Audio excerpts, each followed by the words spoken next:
Halo teman-teman, kembali lagi dengan saya Maulida Fitria. Kali ini saya akan membagikan tutorial mengenai etika batuk dan bersin ketika tidak menggunakan masker.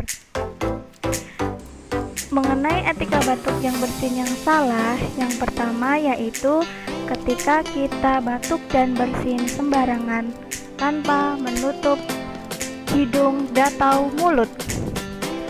Sedangkan etika batuk yang salah yang kedua yaitu ketika kita batuk dengan menutup hidung menggunakan telapak tangan.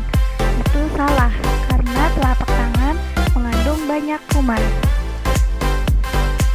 Dan etika batuk yang benar yaitu ketika kita batuk atau bersin dengan menutup hidung dengan lengan bagian dalam atau mengelapnya menutupinya menggunakan tisu dan dibuang ke tempat sampah.